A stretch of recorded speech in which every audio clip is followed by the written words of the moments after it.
Welcome to the special segment that CEC is starting from today, that is expressions which are not only spoken but also oral, and this is a segment that is specially designed for the deaf students. I'm happy to introduce to you the special interpreter that we have today, that is Manisha Sharma. The title of today's topic is Colonialism and Nationalism. In this topic, I shall be discussing consolidation of British rule and emergence of nationalism. From 1750s to 1860s was a period when the British took control of almost every aspect of life in India. The main bases that they developed were at Calcutta, Madras and Bombay. Complete military conquests had been attained by 1850s and many Indian princes remained nominal rulers under Britishers.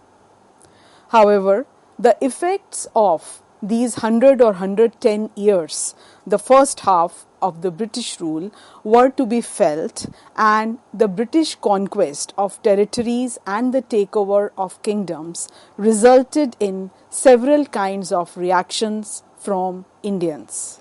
There was not only an introduction of new laws and administrative institutions, changes happened also in the lives of peasants, tribals, workers, laborers, and all the sections of Indian society. Then one can also not consider several educational changes that took place in the course of 19th century, and modern education came to be introduced as a result of Wood's Dispatch and a number of other acts that followed. Soon the changes came to be experienced and a number of debates started regarding the condition of women, female education, several reforms that were proposed from time to time in order to bring about changes in the lives of women, like abolition of sati, Widow Remarriage Act, changes in the age of marriage, etc. There were several challenges also to the caste system, and the lead was definitely taken by several social reformers. Then a very important watershed was the revolt of 1857 and its aftermath. However, the most important aspect that needs to be discussed is the economic impact of British rule. Several economic measures were introduced during the colonial period, which resulted in many-fold oppressions, and new land revenue settlements completely changed the world of peasants as well as old zamindars. For example, the permanent land revenue settlement, then the Mahalwadi settlement, the Rayatwadi settlement. Now these settlements only increased the hardship of the tillers of the soil, whereas the income of the administration steadily increased over a period of time. Then another very important impact was that of deindustrialization, which basically meant decline of traditional handicrafts and the production process that had been in place, especially in the field of textiles and handicrafts that were related to the court life. Because there was decline of kingdoms and the traditional patronizers were no more there to give support to the artisans, so there was ruin of these age-old crafts. Then of course there was commercialization of agriculture, as the food crops now were no longer considered as that important a field of investment as compared to the cash crops like jute, sugarcane, plantation crops, etc., which were in great demand. So therefore, the very soul of agriculture underwent a transformation, and all these changes were ultimately going to result in drain of wealth and further ruining of the economic condition of India as well as Indians.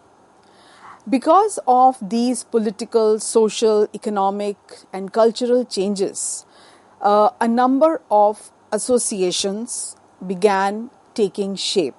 So, after 1850, we see that many political associations were formed. Most of them were formed in the 1870s and 1880s. And most of these associations were led by English educated professionals. Some of the important ones were like Pune Sarvajanik Sabha, the Indian Association, Madras Mahajan Sabha, Bombay Presidency Association. So we see that most of these associations were localized and they were formed in different regions in West, East, South, in Central India, and these associations were mostly manned by educated Indians who were realizing the need of the hour to form political associations so that their demands could be put before the regime in a better organized way. And finally, we come across 1885 when Indian National Congress was formed. The naming conventions of these several political associations suggest that they wanted to pick up issues which affected all the people of India, although most of these associations, except Indian National Congress, functioned in specific parts of the country. Now let us discuss as to what were the reasons that so many political associations were emerging from 1860s onwards. The reasons were clearly embedded in the rising disaffection with British rule that was rampant during 1870s and 1880s. So one can talk about Lytton's Viceroyalty, during which the Arms Act was passed in 1878, which disallowed Indians from possessing arms, and several religious communities considered it as an interference in their religion. Then there was the Vernacular Press Act, which was passed in 1878, which empowered the government to confiscate the assets of newspapers, including their printing presses, if the newspaper published anything which was objectionable or anything which was derogatory against the British regime. So we see that such draconian laws clearly were an attempt to make Indians more and more dependent on the British rule. Then one can discuss Ripon's Viceroyalty. Ripon has been given the title Ripon the Good because of some liberal principles that he tried to introduce during his viceroyalty. The government tried to introduce the Ilbert Bill in 1883 during Ripon's viceroyalty. The bill made provisions for trial of British or European persons by Indians. So, the Ilbert Bill sought equality between British and Indian judges in the country, but the whites opposed the bill tooth and nail, and they objected so much to it that the government was forced to withdraw it. Now, this was clearly an indication that howsoever educated an Indian might be, even if he reaches the level of a judge, he cannot be considered as equivalent to the European counterpart. So, with this realization, Indian National Congress was established in 1885 at Bombay. In its first meeting at Bombay, 72 delegates from all over the country were present.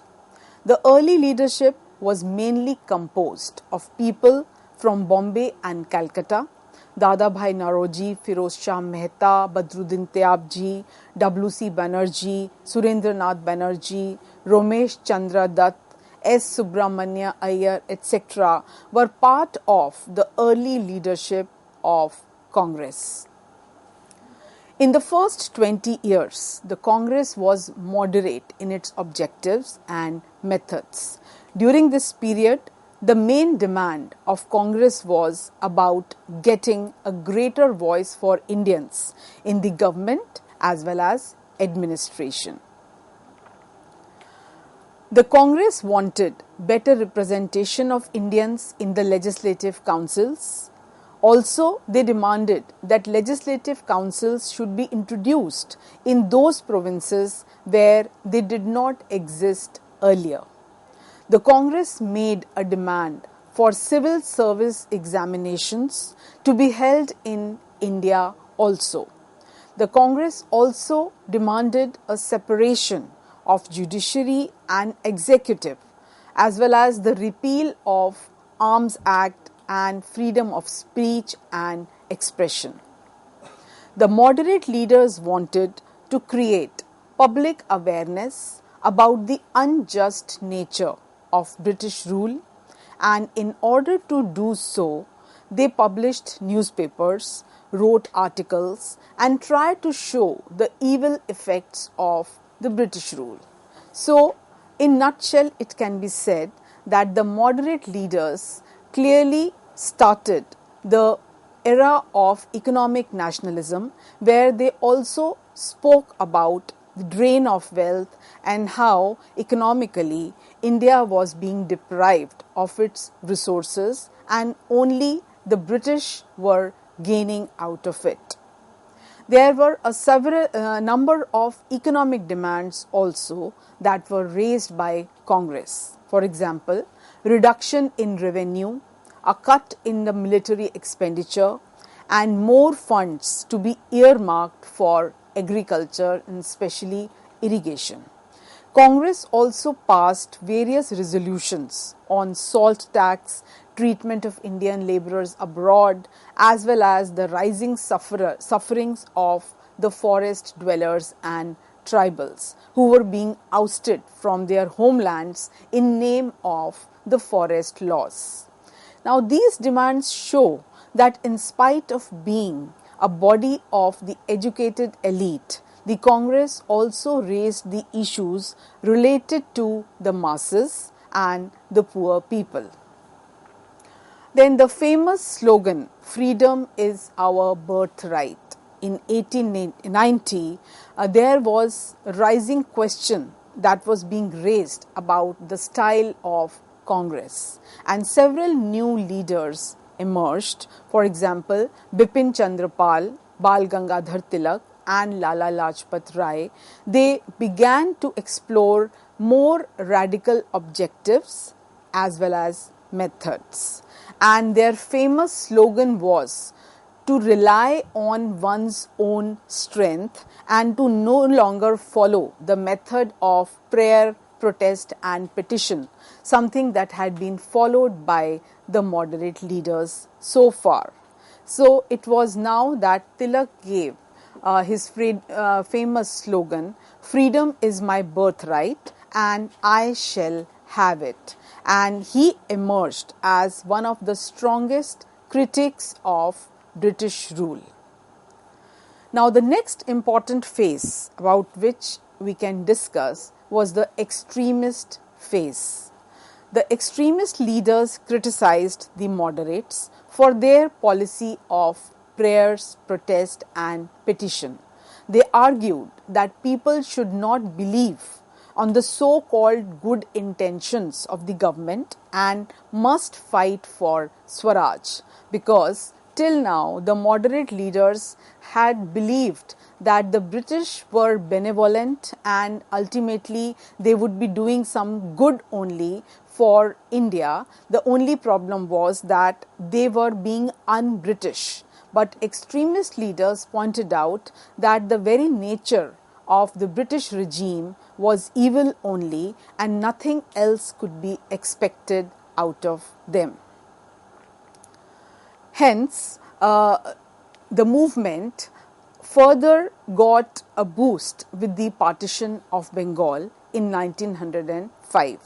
Bengal was partitioned by Viceroy Curzon in 1905, and at that time Bengal was the largest province of British India, which included Bihar as well as parts of Orissa. Administrative convenience was cited as the reason for the partition of Bengal. Most of the analysts believe that the partition was introduced to reduce the influence of Bengali intelligentsia who were highly politicized, and also it was an attempt to split the Bengali people as well as Bengali nationalism. The effects of this partition, however, were far-reaching, and all the sections of Congress opposed it. Large public meetings and demonstrations were held to protest the decision. The struggle against the partition of Bengal came to be known as the Swadeshi movement. It was strongest in Bengal but was felt in other parts of the country also. For example, in Andhra, it came to be known as Vande Mataram movement.